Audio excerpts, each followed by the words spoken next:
Xin chào các bạn. Hôm nay mình sẽ hướng dẫn mọi người sử dụng các tính năng transform trong Adobe Effects để làm ra một cái video đơn giản như thế này thôi nhá. Đó, một cái hiệu ứng đơn giản như này thôi. Đây. Đó. Thì ở đây bắt đầu mình sẽ tạo ra một cái com mới đi. Thôi rồi mình cho lên đây 8 giây thôi. Được chưa? Không này. Ok. Khi mọi người nên nhớ giúp mình là chúng ta bật tắt cái tính năng git lên như này nhá, như mình đã hướng dẫn là mọi người có thể bật tắt cái chức năng git này lên, được chưa? Đó, cái chức năng giống như chụp ảnh ấy. Đó, tip action save. Thì đầu tiên mọi người tạo cho mình một cái file mới đi. Ở đây đi, mình tạo một cái file mới đi. Thì thông thường nó có 3 chức năng của transform như sau.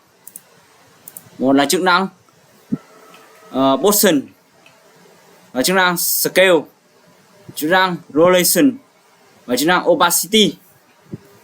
Thì chúng ta chỉ hiểu đơn giản thôi. Thì hôm nay để làm được cái video như thế này thì chúng ta chỉ cần dùng 3 chức năng là position, scale và opacity, được chưa? Mình sẽ làm thử 3 cái transform, nó sẽ một cái hình thù nó kết thúc một slide nó như thế này thôi, nó rất là đơn giản. Thì đầu tiên để mình giải thích với mọi người là cái position là cái vị trí so với cam, được chưa? Là cái vị trí di chuyển ấy, giống như cái tọa độ. Chúng ta di chuyển hệ tọa độ ở đây chúng ta dễ hiểu, được chưa? Còn cái scale là nó phóng to thu nhỏ nha các bạn. Đó, tỷ lệ scale đó là tỷ lệ phóng to thu nhỏ, được chưa? Đó, mình cho nó về 0 thì nó mất này, mình cho nó thành 15% thì nó như này này. Đó, scale thì nó đơn giản như vậy thôi, scale là tỷ lệ mà. Thứ ba là góc quay. Đó, mọi người có thể quay không? Khi chúng ta quay cho nó một cái góc thì nó sẽ cái xoay nó sẽ quay như thế này. Đó, cái xoay nó sẽ quay như thế này. Đó, đơn giản như vậy thôi.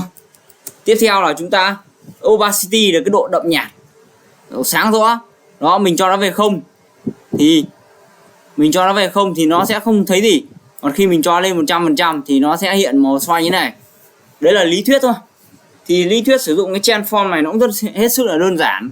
Tuy nhiên chỉ có 4-5 cái công cụ như thế này thôi mà chúng ta có thể sáng tạo ra được vô số vô ngàn các nội dung cực kỳ hay và thú vị. Thì ở đây bây giờ mình sẽ hướng dẫn mọi người cái cách thức làm được một cái video như này nhé. Ok. Đầu tiên mọi người dùng mình tắt cái này đi. Mình ấn Ctrl T trước, mình sẽ tạo ra một cái text trước này. Đó, mình tạo ra cái text này, kênh Education.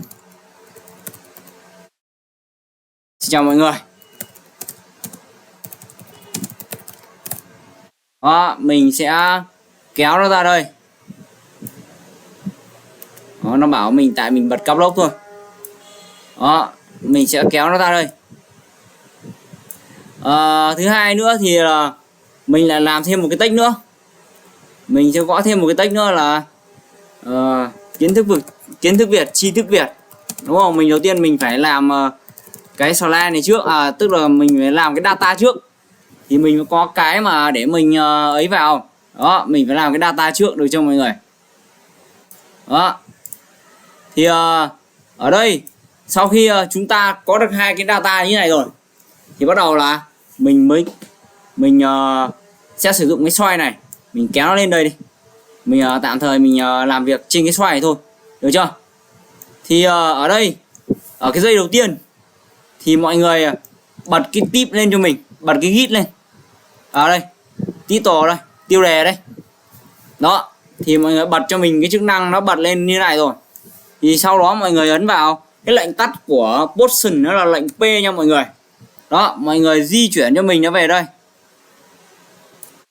Đó, mọi người di chuyển nó vào giữa cho mình cái. Đó, di chuyển nó vào giữa cái dấu chữ thập này. Đó, nó vào giữa cái dấu chữ thập như này đây. Ok. Thì đầu tiên mọi người sau khi nó vào cái dấu chữ thập như vậy ấy, mọi người ấn vào cái chữ position như mình, được chưa? Sau đó mọi người kéo dây thứ hai. Mọi người nhá, đầu tiên position như vậy, mọi người nhấp vào cái đồng hồ này, cái ký hiệu cây frame này. Đến đây thì mọi người cho nó thành như này. Đó mọi người, ví dụ ở đây mình cho nó thành ở đây mình bật cái kênh đây kiến thức Việt đấy. Ok, mình sẽ cho nó tầm ra tầm đây thôi. Đó thì khi đấy thì mình sẽ có một cái hiệu ứng như này. Đó, khi đấy thì cái hình cho cái slide của mình sẽ di chuyển ra như này. Đó, cái position ở đây thì là 540 chứ. Ok, mình sẽ phải cho về nó lại không, để sửa hai cái cây frame này thì mọi người sẽ nhấp vào đây, sẽ nhấp vào nó, được chưa? Đó, mọi người sẽ nhập giá trị y vào đây cho mình 540 để cho nó phủ hết cái kín này đi.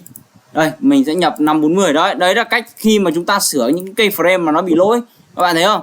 Đấy, khi đấy thì nó sẽ như thế này. Đó, mình sẽ có một cái hình xoay nó sẽ di chuyển như thế này. Đấy. Được chưa? Sau đó mọi người Ctrl D cho mình để tạo ra một cái xoay thứ hai. Mình đặt đây là xoay xanh đi. Ok, cái xoay xanh này nó cũng hết sức là đơn giản thôi. Mọi người ấn vào Conversion, chọn vào Layer, chọn vào xoay Setting đây. Mọi người đổi màu cho nó chẳng hạn. Đây mình sẽ đổi sang cái màu này. Ok, ở đây mình khởi động lại Transform. Đó, mình tắt đi. Thì ở đầu tiên thì mình phải cho nó về 960 đi xem nào. Thì khi đấy cái hình nó sẽ như thế này đúng không? Thì ở đây bây giờ mình sẽ bắt đầu cho nó. Rồi, mình sẽ di chuyển nó ra đây. Mình sẽ di chuyển nó ra. Đó, mình sẽ di chuyển nó ra như này. Đó, làm sao cho hai cái hình này nó cắn nhau, nó chồng đến nhau. Được chưa? Nó chồng đến nhau nó sẽ tạo được một hiệu ứng như này. Đấy, mọi người ấn Position vào đây cho mình. Được chưa? Sau đó mọi người đến đây. Mọi người nhớ giúp mình là đóng cái thanh time này, cái thanh thời gian này. Mọi người sẽ bắt đầu di chuyển cho mình.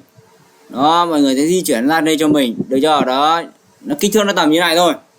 Thì khi đấy chúng ta sẽ có một cái hiệu ứng khởi đầu nó sẽ như này. Đó, sẽ giống như ấy, nó vén ra hai màn hai bên. Thì đấy là cái chức năng của Position nó là như thế nha mọi người. Tức là di chuyển tọa độ của cái layer trong Conversion. Được chưa? Position này thì có tác dụng là di chuyển tọa độ của soi layer trong Conversion. Thì tác dụng của nó là như thế, được chưa? Mỗi lần mình bấm như vậy ấy, thì sẽ được gọi là mỗi cái ký hiệu con này thì được gọi là cây frame nha các bạn. Đó, được chưa? Mỗi các hiện bấm như này thì gọi là cây frame. Thì ở đây mình sẽ dùng chức năng tiếp theo là mình sẽ dùng chức năng là scale. Đây mình sẽ cho xuống dưới đây. Mình sẽ dùng chức năng là scale. Ở đây thì mình sẽ tắt đi. Được chưa? Ở đây mình sẽ dùng chức năng là scale. Ở đây mình lệnh scale của nó có chức năng tắt là lệnh S nha mọi người. Đó, mọi người nhấp về 0% cho mình. Sau đó mọi người lại ấn vào đây để kích hoạt cây frame đó, được chưa? Đó, đơn giản vậy thôi. Sau đó nó sẽ ra đến đây. Mọi người cho ra đến đây. Mọi người sửa thành 100%. Chức năng này đấy thì lập tức là phần mềm nó sẽ bắt thêm một điểm cây frame nữa cho chúng ta. Thì để chúng ta tạo được một cái hiệu ứng nó như thế này. Đó. Được chưa? Đấy, xin chào mọi người. Tiếp theo là mình sẽ bắt đầu là về cái hiệu ứng này đi. Thì mình bắt đầu như này. Mình đây mọi người là mình sẽ di chuyển cái ALT. Mình sẽ ấn lệnh ALT giống ngọc vuông đi để cắt nó đi. Mình mới muốn nó bắt đầu từ đây nó mới bắt đầu xuất hiện đúng không? Thì đấy, thì ở đây bắt đầu là mọi người ấn lệnh. Mình sẽ dùng lệnh tắt là lệnh T. Nó tương đương với hệ số opacity, là cái độ đậm nhạt của cái layer đấy chúng ta. Cho dễ hiểu, tức là độ hiển thị của cái layer này. Thì ở đây là nó đang như thế này, đúng không? Thì mình cho opacity mình khởi động lên, mình cho thành 0% đi. Đó, mình sẽ bấm vào đây. Mình sẽ cho lên đến đây. Mình cho lên thành 100%. Ok. Như thế là chúng ta sẽ có được một cái hiệu ứng rất đơn giản như sau. Đó. Opacity. Đó. Thì bằng một những cái transform rất là đơn giản thôi thì mình có thể tạo ra một cái hiệu ứng như thế này. Thì tất cả những cái hiệu ứng trên tất cả các video mà các bạn xem trên mạng xã hội, nó đúng rồi, trên mạng xã hội, trên internet thì đều sử dụng 4 cái chức năng cơ bản mà mình vừa nêu qua. Thì các bạn đừng nghĩ là nó bình thường, bởi vì chỉ cần 4 cái chức năng này thôi mọi người có thể sáng tạo ra được vô số các nội dung hay. Thì ở bài này mình xin chia sẻ với mọi người về cái kiến thức nó là như thế. Cả các bài tiếp theo thì mình sẽ dạy mọi người một cách chuyên sâu hơn nữa về các hiệu ứng của AI.